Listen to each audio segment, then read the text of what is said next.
I've never been one for racing games, unless if your game starts with Mar and ends with EO-Kart, I was not going to be caught anywhere near it. But when I was a kid, there was one racing game that really struck my interest, one that really captivated me. It wasn't Need for Speed, it wasn't F-Zero, and unfortunately, it wasn't Shrek. No. This was a much higher power. Of course, I'm talking about the one, the only, Kirby Air Ride. This game sucks. Before Air Ride, Kirby had only ventured into the 3D territory once before, and that was with the Crystal Shards. But even then, while the surrounding environments were 3D, Kirby was still stuck on his little 2D plane. Kirby Air Ride has always been a little bit of a weird title. Kinda like how this not subscribed percentage is kinda weird. That's weird, right? Please? 3 years after Crystal Shards, and we find ourselves moving from the Nintendo 64 over to the Gamecube. With the release of not just Kirby's only Gamecube game, but the only title where Kirby has full 3D movement, I think? Kirby's dev team thought it was time to set out on a new adventure, and what was to be next? A racing game. Sure. If you can't beat him, eat him. Released in 2003 to mixed reviews, a lot of people initially slept on this game, not only because it's a bit of a weird title to sell, but the GameCube itself certainly wasn't selling like hotcakes around this time. The GameCube had its fair share of racing games, but Air Ride managed to release just a few months after F-Zero and a few months before Mario Kart Double Dash, putting it in this weird limbo spot. But even though it's classified as a racing game, and it definitely is, I feel like most people, including myself, won't think of the races when you first think of Kirby Air Ride. And to explain that, I'm gonna have to take you back all the way to the early 2000s.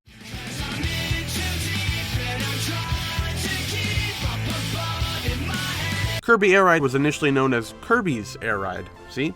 There's a difference. Not only that, but it started out being developed for the Nintendo 64. Not much was known about this besides that the development took quite some time until eventually it was officially marked as cancelled. From these screenshots, even though I can barely tell what's going on, I can at least see that the direction of the game appeared to be very similar right from the beginning. A little while after the cancellation of Kirby's Air Ride, Kirby Air Ride was officially announced, but it was first known as Kirby's Air Land in the few months before it was officially released. It was developed by HAL Laboratory, and it uses the same engine that was used for Super Smash Bros. Melee, which makes a lot of sense when you consider that the creator of Kirby and the creator of Smash Bros. Are the same guy.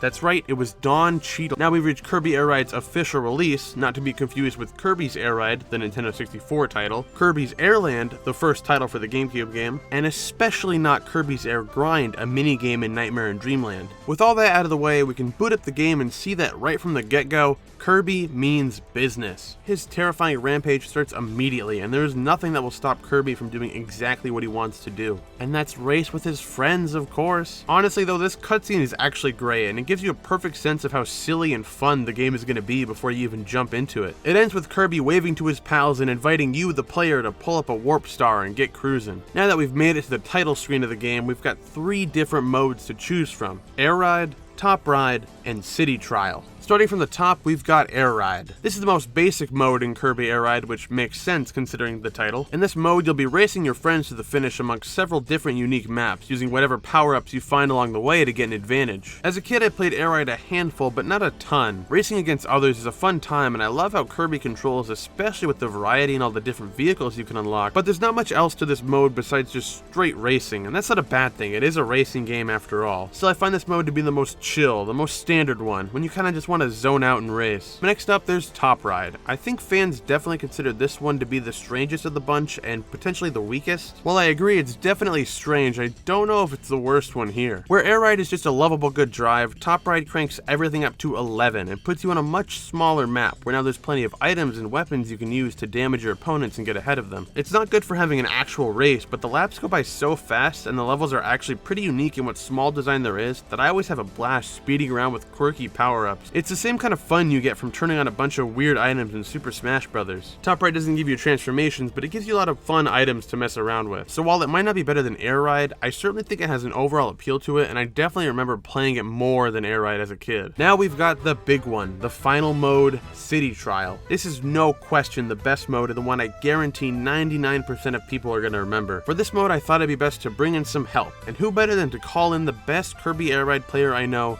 my sister.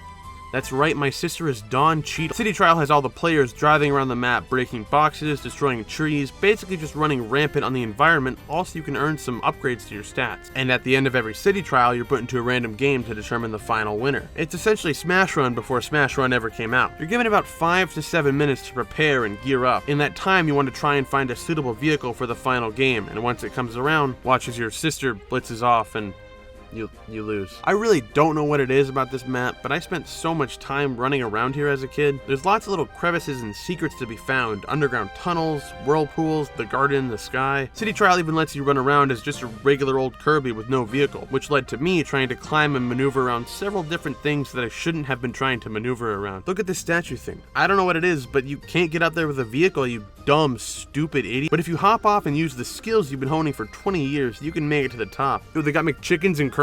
Each mode also has a free run, or a way to make the game a little less stressful, so you can remove City Trial's timer entirely and spawn in with all the vehicles at the ready. Or in Top Right, you can set the laps to as high as 99 if you wanted to. I definitely never did that as a kid. Multiple times. There's also a ton of unlockables and achievements you can get for doing certain tasks. Whether it's destroying the forest, torching the economy, finishing a race in first place, there's many requirements. See, here I unlocked the white color. All it cost was the lives of the innocent. City Trial has an incredible fun factor to it and just so much replayability. Some games you'll be feeling pretty good with your vehicle, and other games you're just, well, okay. Each time you get different stats, get to play a different minigame at the end, and I didn't even mention the aliens. During this mode, you can get a lot of different events to play out. Whether it's a lighthouse turning on, aliens arriving, or even Dynabird showing up, these events add some very flavorful spice. I'm super glad I got to grow up with this game. Without nostalgia goggles, I probably wouldn't be nearly as infatuated with it as I am now, and while it does have its issues, it's Kirby, man. Everyone loves Kirby. I've had a blast talking about Kirby today. If you want to like or subscribe, I appreciate that more than you know. But now, if you'll excuse me, Don Cheadle has escaped.